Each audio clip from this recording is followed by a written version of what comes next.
Hi friends, എല്ലാവർക്കും നമസ്കാരം ഒരിക്കൽ കൂടി. പിന്നെ നമ്മളെപ്പോലുള്ള സാധാരണ ജനങ്ങൾക്ക് എങ്ങനെ വിമാനത്തിൽ യാത്ര ചെയ്യാൻ സാധിക്കുമെന്നുള്ളതാണ് ഈ റിപ്പോർട്ടുകൾ സൂചിപ്പിക്കുന്നത്. കാരണം ഇന്ത്യയിൽ നിന്നുള്ള ലോകത്തിലെ തന്നെ സുരക്ഷിത വിമാനങ്ങളുടെ പട്ടികയിൽ ഇന്ത്യയിൽ നിന്ന് ഒരൊറ്റ കമ്പനി മാത്രമേ ഉള്ളെന്നാണ് ഒരു പ്രധാനപ്പെട്ട റിപ്പോർട്ട് സൂചിപ്പിക്കുന്നത്. ഗൾഫിൽ നിന്ന് 3 എയർലൈനുകൾ, അത് പ്രത്യേകിച്ച് നമുക്കറിയാം, ഖത്തറിൻ്റെയും ഇത്തിഹാദ്, അബുദാബി, അതുപോലെ തന്നെ എമിറേറ്റ്സ്, ദുബായിയുടെ ആയിരിക്കാം സാധ്യതയുണ്ട്. അപ്പോൾ ഈ റിപ്പോർട്ട് സൂചിപ്പിക്കുന്നത് വിമാന കമ്പനികളുടെ അടിസ്ഥാന സൗകര്യങ്ങൾ മുതൽ സേവനങ്ങളുടെ ഗുണനിലവാരം വരെയുള്ള ഘടകങ്ങൾ പരിശോധിച്ചാണ് സുരക്ഷാ റേറ്റിംഗ് നൽകുന്നത്. അതിൽ ഇന്ത്യയിൽ നിന്ന് ആദ്യത്തെ 10 ഒരു കമ്പനി മാത്രമേ ഉള്ളൂ. അത് ഇൻഡിഗോ ആണെന്നാണ് ഈ റിപ്പോർട്ട് പറയുന്നത്. അപ്പോൾ അത് നമുക്ക് നോക്കാം. നമുക്ക് പണ്ട് മുതലേ അറിയാം, എയർ ഇന്ത്യയുടെയൊക്കെ കാര്യങ്ങൾ വളരെ ഏഹ്, പരിതാപകരമാണ് എന്നുള്ള ഒരു അറിവ് ഇവിടുത്തെ ജനങ്ങൾക്ക് പൊതുവേ ഉണ്ട്. കാരണം നമ്മൾ ഒത്തിരി സംഭവവികാസങ്ങൾ കാണുകയും കേൾക്കുകയും ചെയ്തതാണ്.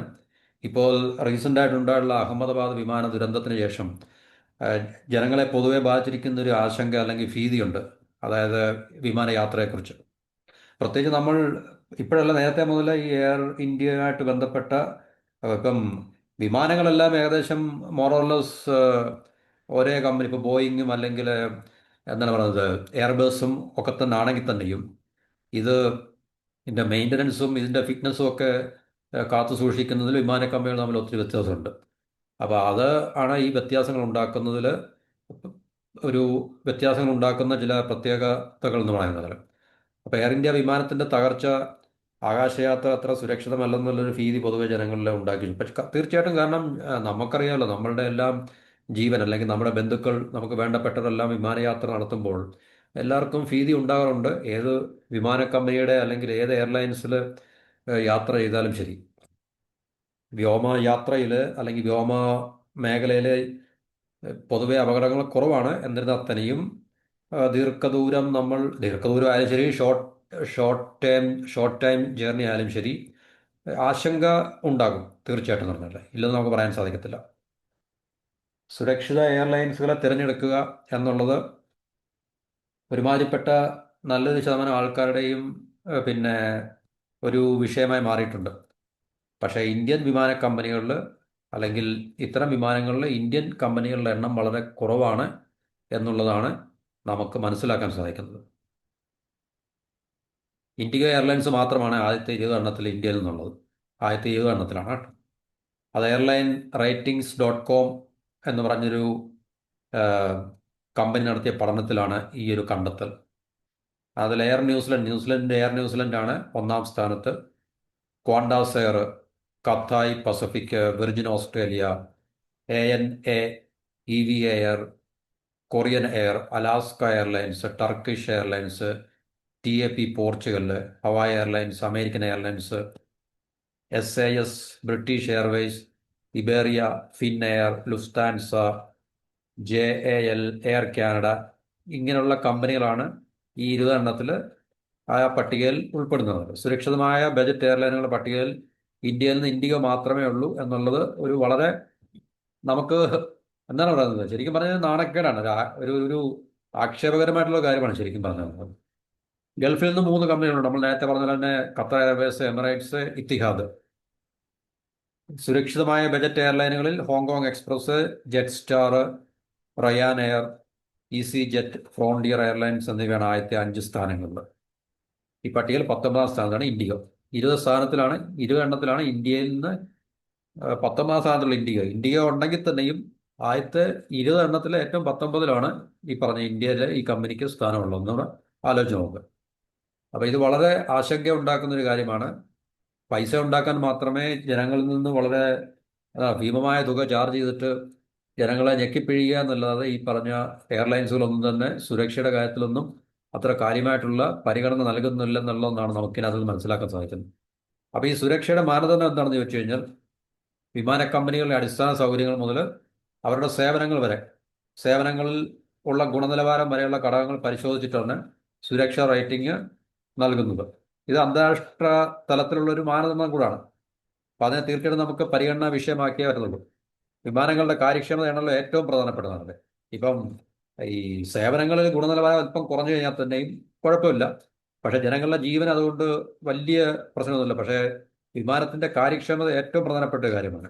അതിനകത്തിൽ കോംപ്രമൈസ് ചെയ്യുന്നതാണ് ഇതിനകത്തിൽ വരുന്ന ഏറ്റവും വലിയൊരു വിഷയം എന്ന് പറഞ്ഞത്. ഒരുപക്ഷെ ഈ പറഞ്ഞ ഇപ്പോൾ ഉണ്ടായിട്ടുള്ള അപകടവുമായിട്ട് ബന്ധപ്പെട്ട് നമ്മൾ അതിനെ പരിശോധിച്ച് വരുമ്പോൾ ഈ വിമാനത്തിന്റെ കാര്യക്ഷമത തന്നെ ആയിരിക്കാം ചിലപ്പോൾ അപകടത്തിന് കാരണമായത് എന്നുള്ളത് നമുക്ക് മനസ്സിലാക്കാൻ സാധിക്കും. യാത്രക്കാർക്കുള്ള അധിക സുരക്ഷ, പൈലറ്റുമാർക്കും മറ്റ് ജീവനക്കാർക്കും നൽകുന്ന പരിശീലനങ്ങൾ, അതെല്ലാം പ്രധാനപ്പെട്ട കാര്യങ്ങളാണ്.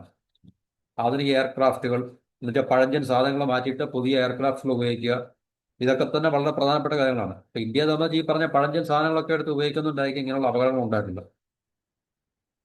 അപകടങ്ങളുടെ എണ്ണം തുടങ്ങിയ ഘടകങ്ങൾ ഇതൊക്കെ തന്നെയാണ് ഈ പറഞ്ഞ റേറ്റിംഗിൽ അവർ പരിഗണിക്കുന്ന ചില മാനദണ്ഡങ്ങൾ എന്ന് പറഞ്ഞത്. അപ്പൊ ഇതിലൊക്കെ ഇന്ത്യൻ എയർലൈൻസ് കമ്പനികൾ പരാജയപ്പെട്ടതുകൊണ്ടാണല്ലോ ഈ പറഞ്ഞ 20 എണ്ണത്തിൽ പോലും വരാത്തത്. വിമാനങ്ങളുടെ കാര്യക്ഷമതയില്ല, യാത്രക്കാർക്കുള്ള അധിക സുരക്ഷയില്ല, പൈലറ്റുമാർക്കും മറ്റ് ജീവനക്കാർക്കും ഉള്ള പരിശീലനം കുറവാണ്, ആധുനിക എയർക്രാഫ്റ്റുകൾ ഇല്ലായിരിക്കാം, അതുപോലെ തന്നെ ഉണ്ടായിട്ടുള്ള അപകടങ്ങളുടെ എണ്ണം വളരെ കൂടുതലായിരിക്കാം ഈ പറഞ്ഞ ഇന്ത്യയിൽ ഓപ്പറേറ്റ് ചെയ്യുന്ന എയർലൈൻസുകളുടെ ഒക്കെ കാര്യത്തിൽ. അപ്പോൾ അതുകൊണ്ടാണല്ലോ ഈ പറഞ്ഞ ആദ്യത്തെ 20 എണ്ണത്തിൽ പോലും ഇന്ത്യയെ ഒഴിച്ച് ബാക്കി ഒന്നിനും വരാൻ സാധിക്കാത്തത്. ഇന്ത്യക്ക് മാത്രമേ ആദ്യത്തെ 20 എണ്ണത്തിൽ വരാൻ സാധിച്ചുള്ളൂ, അത് 19 സ്ഥാനത്ത് മാത്രമാണ്. അത് നമുക്ക് വേണമെങ്കിൽ ഓക്കെ എന്ന് പറയാം, പക്ഷെ അത്ര ഒരു പ്രധാനപ്പെട്ടൊരു പരിഗണിക്കാൻ പറ്റുന്നൊരു വിഷയമല്ല ശരിക്കും പറഞ്ഞത്. എന്നാൽ ഉള്ളതിൽ മെച്ചം, something is better than nothing എന്ന് പറയുന്നത് പോലെ തന്നെ ആദ്യത്തെ 20 എണ്ണത്തിൽ വന്നതുകൊണ്ട് നമുക്ക് പറയാം ഇന്ത്യക്ക് ഉണ്ടെന്ന് പറയാം. ആദ്യത്തെ 10 എണ്ണമായിരുന്നു നമ്മൾ പരിഗണിക്കുന്നതെങ്കിൽ 10 എണ്ണത്തിലില്ല, അല്ലെ 15 എണ്ണത്തിലില്ല എന്ന് നമുക്ക് പറയാം. ഇപ്പൊ ഈ 19 സ്ഥാനം ആയതുകൊണ്ട് നമുക്ക് പറയാം ആദ്യത്തെ 20 എണ്ണത്തിൽ ഇന്ത്യയിൽ നിന്ന് എയർലൈൻസ് ഉണ്ടെന്ന് നമുക്ക് വേണേൽ പറയാൻ പറ്റും. ഇനിയിപ്പോ ഈ ഇന്ത്യയുടെ സ്ഥാനം 29 നമുക്ക് പറയാം ആദ്യത്തെ 30 എണ്ണത്തിൽ ഇന്ത്യയുടെ സ്ഥാനം ഉണ്ടെന്ന് നമുക്ക് പറയാൻ പറ്റും. പക്ഷെ അത് അത്ര വലിയ സാറ്റിസ്ഫാക്ടറി ആയിട്ടുള്ളൊരു സ്ലോട്ടും അല്ല എന്ന് നമുക്ക് ഇതിനകത്ത് നിന്ന് തീർച്ചയായിട്ടും മനസ്സിലാക്കാൻ സാധിക്കുന്നതാണ്. കാരണം ഈ പറഞ്ഞ കാര്യങ്ങളൊക്കെ തന്നെ ഇന്ത്യൻ വിമാന കമ്പനികൾ വളരെ പിന്നെ മോശമായ പെർഫോമൻസ് ആണ്, പ്രകടനമാണ് എന്നുള്ളതാണ് ഇത് കാണിക്കുന്നത്. വിമാനങ്ങളുടെ കാര്യക്ഷമത, യാത്രക്കാർക്കുള്ള അധിക സുരക്ഷ, പൈലറ്റുമാർക്കും അതുപോലെ തന്നെ ഈ എയർക്രാഫ്റ്റുമായിട്ട് ബന്ധപ്പെട്ട എയർലൈൻസുമായി ബന്ധപ്പെട്ട ജീവനക്കാർക്കുള്ള അല്ലെങ്കിൽ ജോലിക്കാർക്കുള്ള പരിശീലനങ്ങൾ, നിരന്തരമായിട്ടുള്ള പരിശീലനങ്ങൾ, അത്യാധുനികമായിട്ടുള്ള വിമാനങ്ങൾ, എയർക്രാഫ്റ്റുകൾ, പഴയ എയർക്രാഫ്റ്റുകളൊക്കെ കണ്ടം ചെയ്തിട്ട് പുതിയ എയർക്രാഫ്റ്റുകൾ മേടിക്കുക.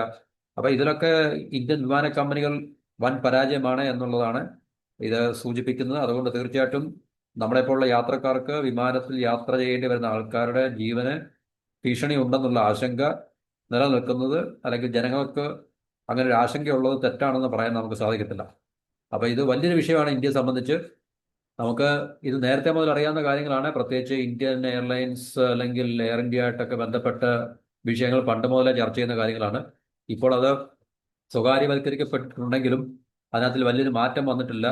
ടാറ്റയാണ് ഇപ്പോൾ അവരുടെ പിന്നെ മുതലാളിയെങ്കിലും ഇതിനകത്തിൽ നിന്നും കാര്യമായിട്ടുള്ള മാറ്റങ്ങൾ വന്നില്ല എന്ന് ആണ് ഇത് സൂചിപ്പിക്കുന്നത്. അപ്പോൾ അത് ഇന്ത്യയെ സംബന്ധിച്ച്, ഇന്ത്യയിലെ വിമാനയാത്ര ചെയ്യുന്ന ജനങ്ങളെ സംബന്ധിച്ച് വലിയൊരു ആശങ്കയാണിത്. അല്ലെങ്കിൽ തീർച്ചയായിട്ടും ഭീതി നിലനിൽക്കുന്നുണ്ട്. ഇതിനകത്തിൽ വലിയൊരു മാറ്റം വന്നേ മതിയാകൂ എന്നുള്ള കാര്യത്തിൽ സംശയമൊന്നുമില്ല. അപ്പം ഇതാണ് ഈ ടോപ്പിക്കിനെ കുറിച്ച് നമുക്ക് ഇവിടെ സംസാരിക്കാനുള്ളത്. മറ്റു ടോപ്പിക്കുമായിട്ട് അടുത്ത വീഡിയോയിൽ കാണാം. എല്ലാവർക്കും നന്ദി, നമസ്കാരം.